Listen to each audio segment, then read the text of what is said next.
Hello， 大家好，歡迎收睇我哋嘅全新節目18 Talk 啦。咁啊，啱啱都講咗啦，呢個節目咧就係想同啲股評人啦或者嘉賓咧就輕鬆傾下其他偈啦，好過淨係講下財經啊嘛。咁啊，今日就第一集，咁我就揾咗 Patrick 上嚟啊。Hello Patrick， 係啊，咁啊揾 Patrick 都有原因嘅，因為我哋都同一個嗜好啦嚇，大家睇到台頭可能都知。冇錯。同埋另一方面就係因為 Patrick 係我第一次做直播咧，都係揾 Patrick 嘅，咁所以就咁啊呢個成就呢個傳統咁嚟到新嘅節目都係第一集就好，歡迎你咁樣啦。咁我哋今日就由興趣講啦，好唔好啊？即係我都知我哋咧係都中意巴士嘅，所以我哋咧咪前咧成日都講到咧要導演提我哋開始啦嚇，大家係啦，咁所以咧都好多時候都講交通啦、巴士咁樣嘅。咁啊，不過通常咧成日同啲巴士迷傾偈咧都話啊，即係點解中意巴士？不過我都問你啊 Patrick， 點解你中意巴士咧？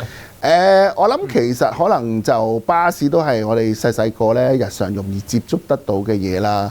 咁啊，我仲記得咧，我喺個窗門嗰度咧望出去啦。細個嗰陣時咧就數下啲巴士嚇，估下一架嚟嘅係咩路線咁樣。咁咧就即係嗰陣時我哋住喺西環啦，咁啊都係來去嗰幾架車啦，就101啊、10號啊、104啊咁。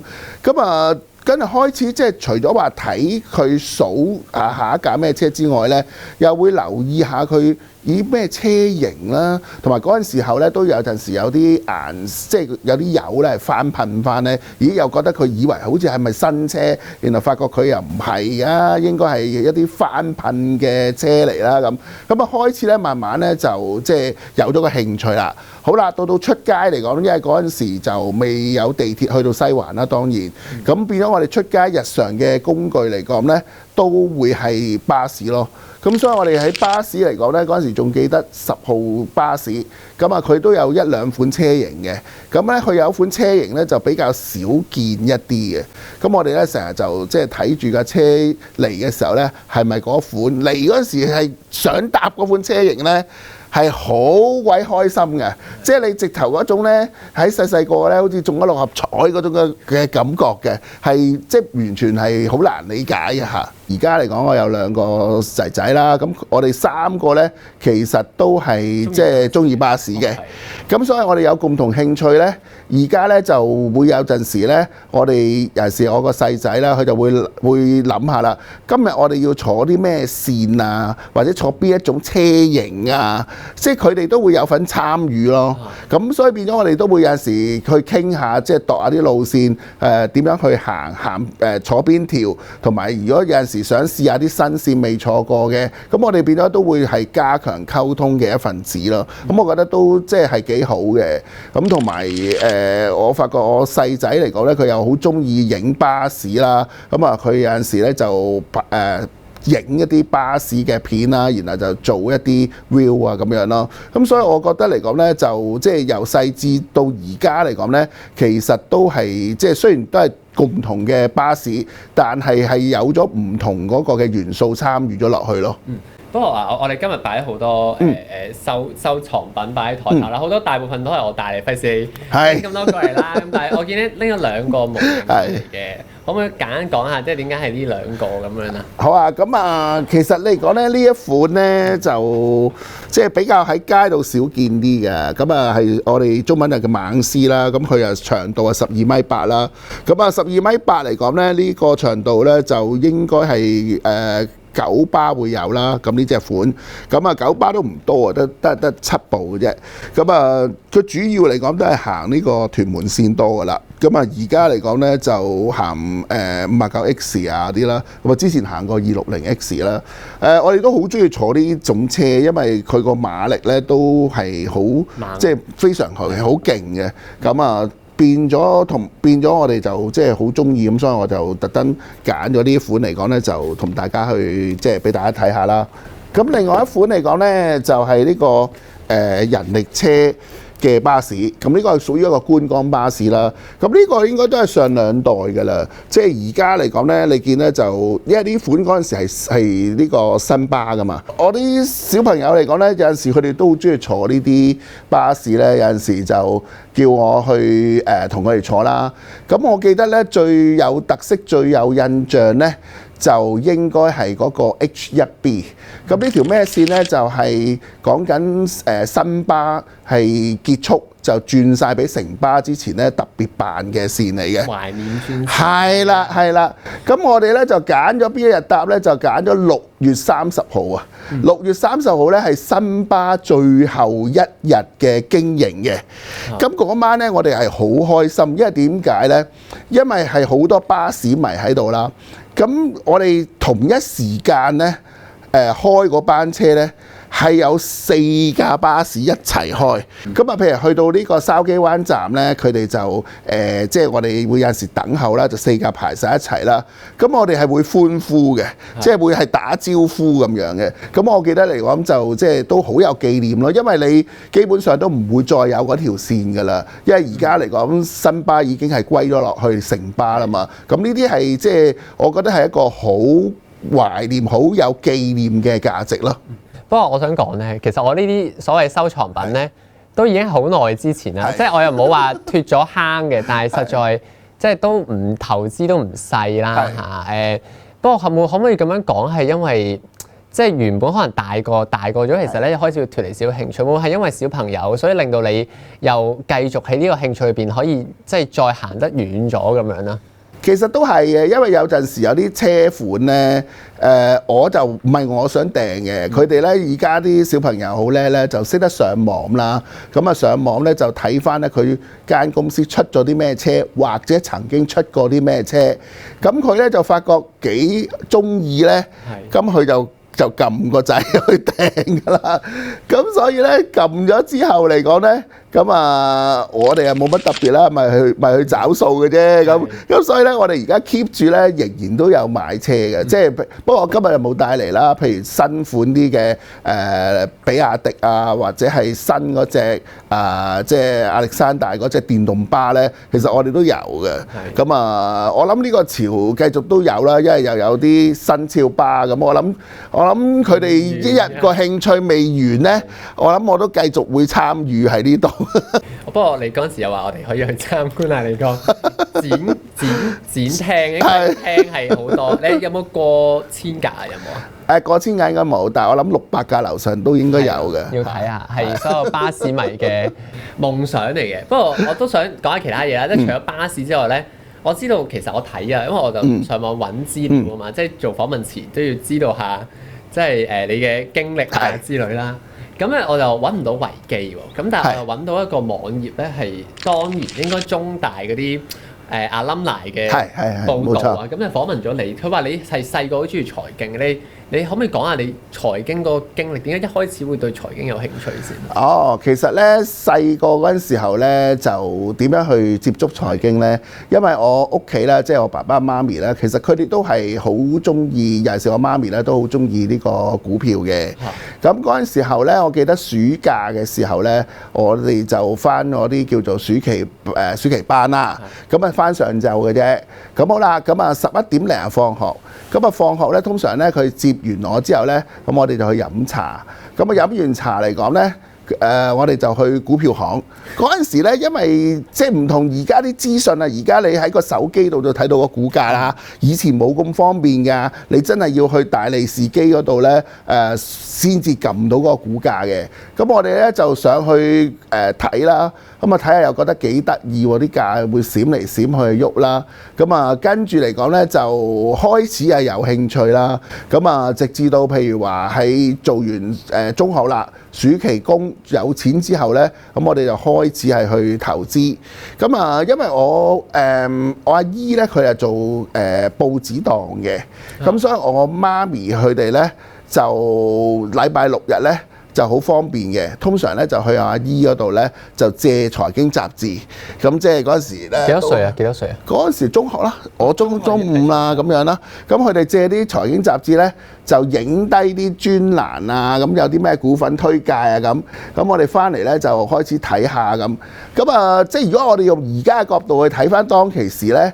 其實就有啲搞笑嘅，因為我哋嗰陣時就知識比較少啦，基本上我哋就好少話真係分析嗰個公司前景嗰啲嘅。咁我哋通常咧就睇下有冇股送啊，有冇個走勢好唔好啊，係用嗰啲嘅方法嚟到揀股咯。咁你都有講過，你當時都係對經濟有興趣啦。頭先你都講咗，不過我見你之前大學係唔係揀經濟科喎？點解會轉科？你之前係揀咩科啊？其實咧，我之前咧都係揀經濟科嘅，不過佢就冇收到我。咁咧，我家姐咧就話俾我知，就話你如果想入大學咧，你一定都揀翻啲即係比較容易入嘅科。咁所以咧，佢就建議我咧，你揀咗一個經濟就算啦，你跟住咧就擺翻啲咧biology 啊嗰啲相對比較容易啲。如果唔係咧，你到時咧書都冇得讀咧，你就麻煩咁。咁所以咧，我就即係揀嘅時候咧，就揀唔即係我揀第一志願，譬如中大嘅經濟咧，嗰時冇收到我啦。咁啊，跟住嚟講咧，就派咗呢個嘅生物科 biology 俾我啦。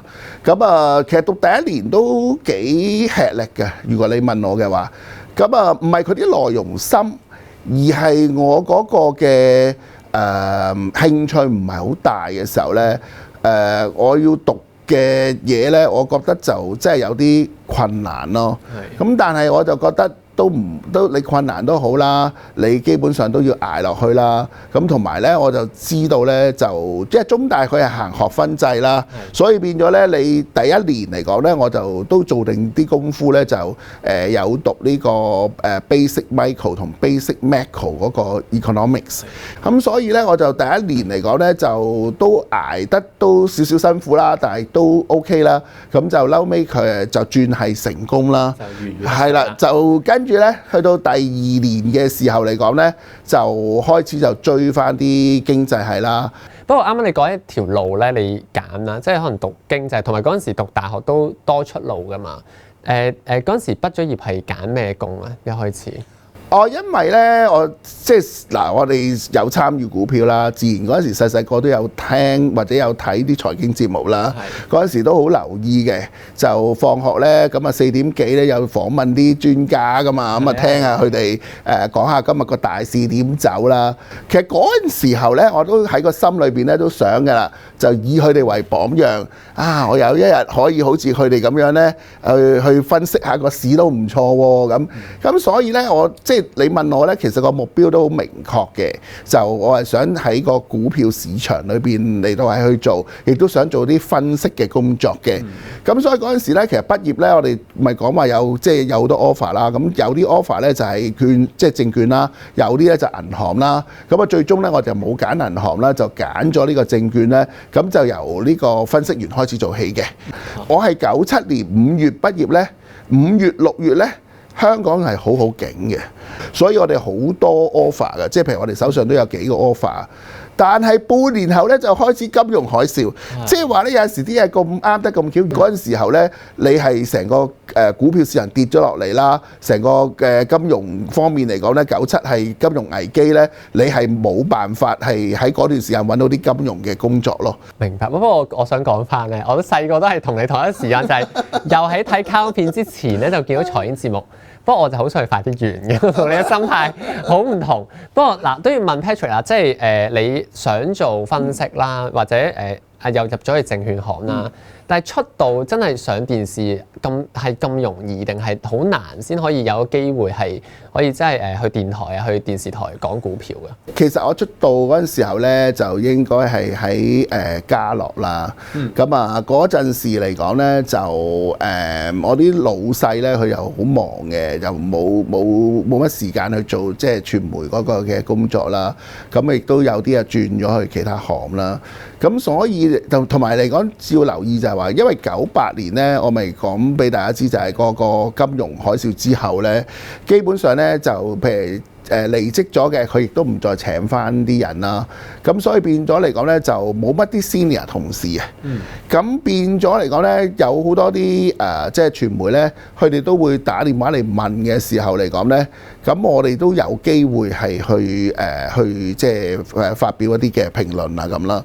咁我記得應該第一次做呢，應該好似係電台嚟嘅，咁啊做一啲短嘅訪問啦。咁嗰陣時應該我估係26歲左右啦。有冇嘢要克服啊？即係出鏡，我一開始出鏡，多謝你幫一幫住我啦。我記得我睇翻啲片都好不堪入目㗎啦，即係冇回應嘅，即係講完我就直接問下一條。係有咩唔同咧？即係譬如我之前做記者，就咁問個問題嘅啫嘛。但係你做節目可能有啲回應啊。咁你出鏡又係 live 嚟喎，你有冇擔心或者有啲咩要克服下咁啊？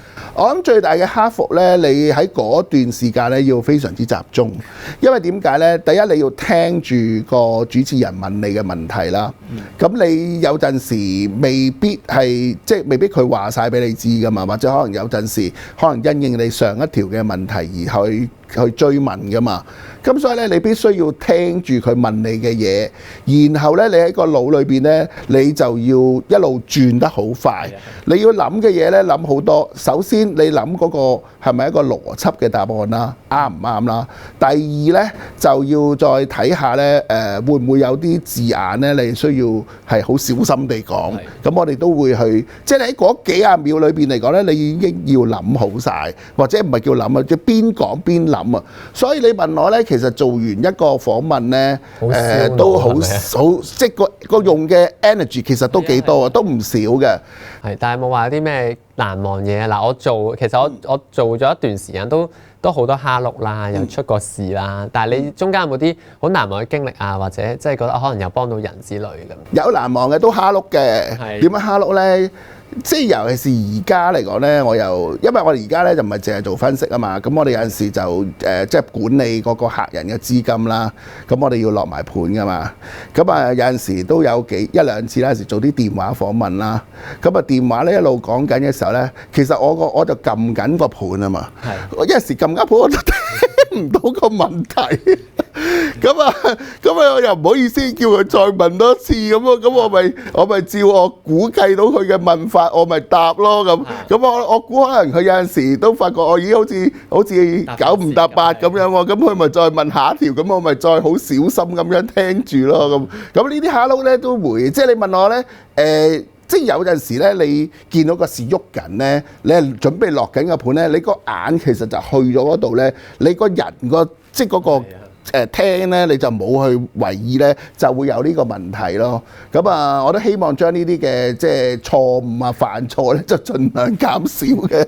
啱啱都講啦，你一路都喺個夢想嘅路行啦，或者自己細個遇上嘅道路行，係好好嘅呢樣嘢，即係都好難得。不過嚟到可能都咁多經驗啦，即係可能由90年代、98年到依家啦，即係係咪都仍然係每日有啲新嘅衝擊，或者都係好有期待感啊？其實係嘅，即係你問我做呢行呢，有時好得意嘅嘢就係你有啲嘢雖然好似好有經驗，但係有啲嘢對我哋嚟講呢，其實都係新嘅。咁譬如我舉個例咁先算啦，即係你以前可能就知道即係美國總統之後究竟嗰個走勢係點，但係你而家嚟講呢，你就佢引入咗啲新嘅關稅嘅話，究竟未來嗰個嘅情況係點呢？呢啲可能你係即係先前係完全冇乜出現過嘅，咁變咗嚟講呢，你都會有一啲新嘅嘢係需要你去思考，或者係去重新判斷。同埋嚟講呢，我覺得就呢個行業咧，你需要嘅資訊或者知識嚟講呢，其實都係要好多嘅。即係你問我呢，冇話乜嘢啊！一兩年之前你問我啲 AI、DeepSeek 啊嗰啲，完全嗰時都冇噶嘛。咁好啦，而家你有嘅時候，究竟你有咗呢一樣嘢，點樣可以幫助啲公司喺個盈利嗰度點樣去判斷呢？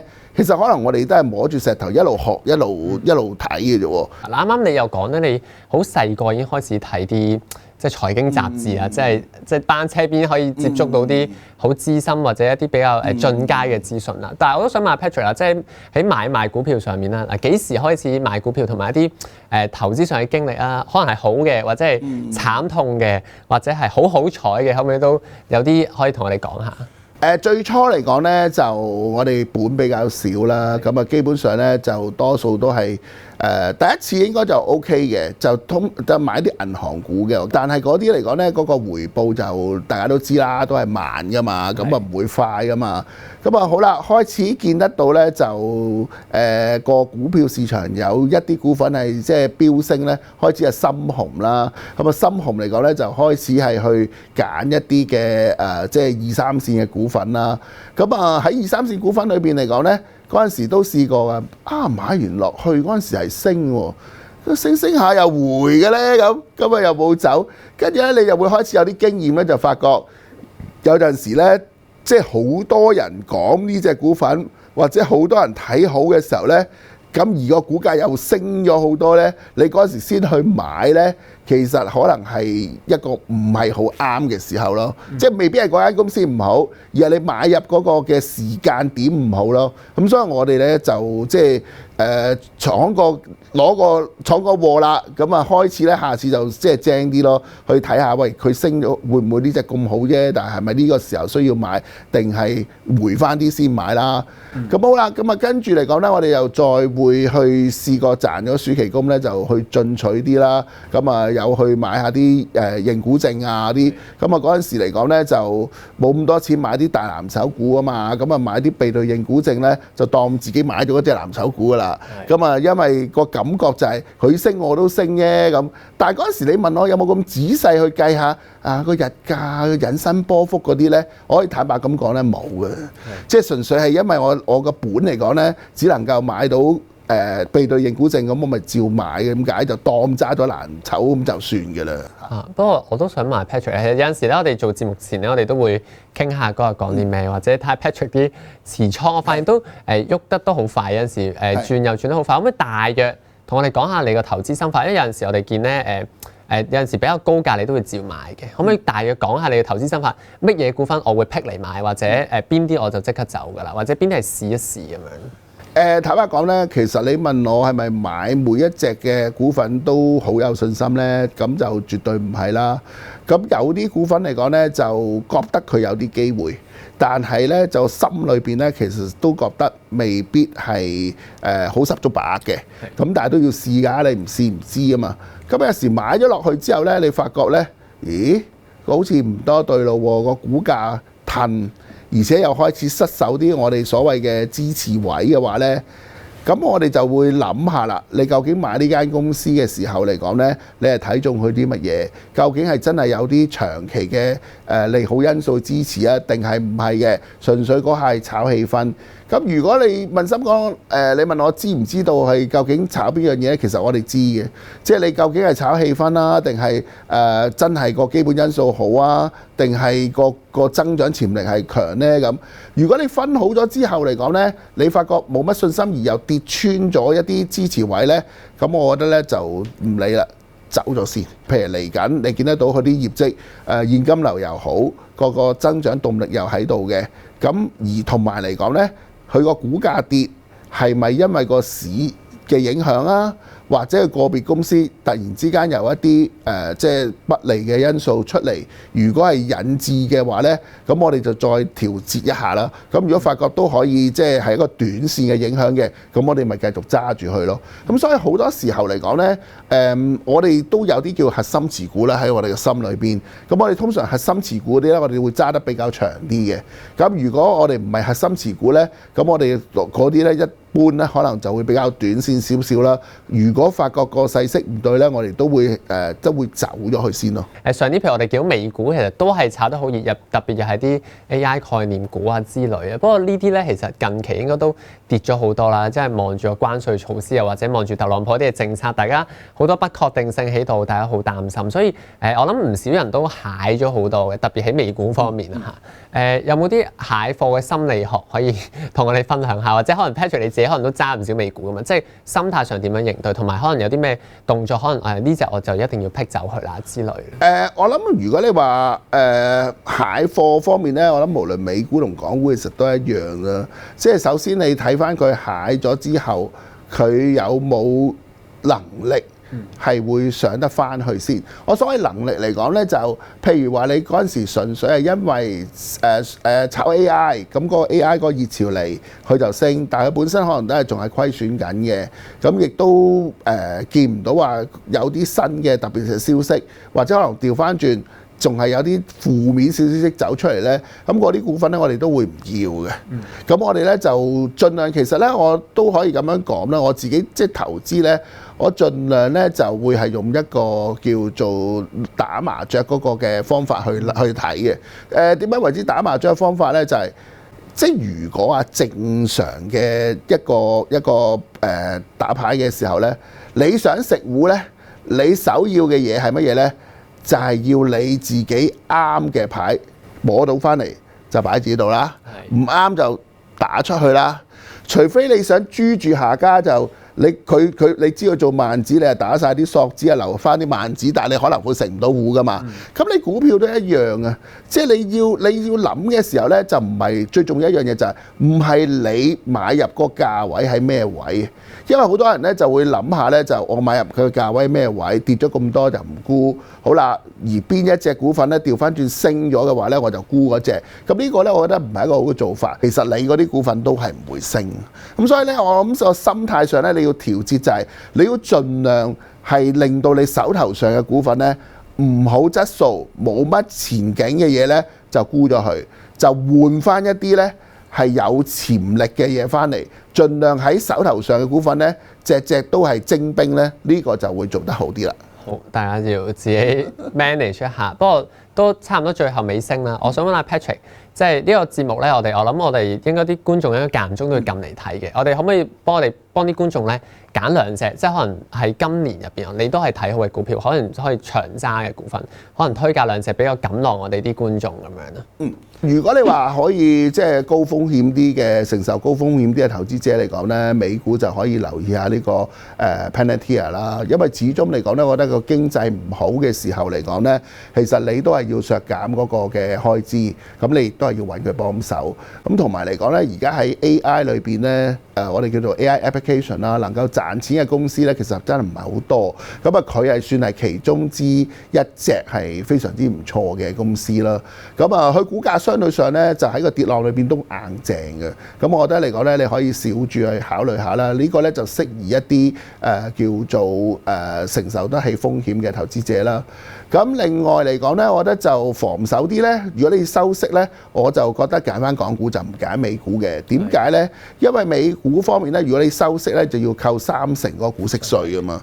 咁所以我就即係要收息嘅嘢咧，就喺香港就算啦。咁啊，香港方面咧，我就覺得匯控都幾好。即係而家嚟講咧，我計落去咧都有6厘幾息啦。咁啊，同埋個市盈率方面嚟講咧，都係大概9倍幾啦。咁同埋嚟講咧，就近期咧，歐洲嘅銀行裏邊咧就都升咗幾多，歐美裏邊嘅銀行特別歐洲啦係升咗好多，即係如果你相對上嚟講咧，佢個步伐咧係升少咗咯。咁我自己嘅諗法就係，如果你一年裏邊嚟講咧，以而家呢個估值嚟計啦，我諗你個股本增值10% 都唔係話太難啦，再加埋6厘嘅股息咧，你有10厘樓上嘅回報咧，其實我覺得都唔太難做到。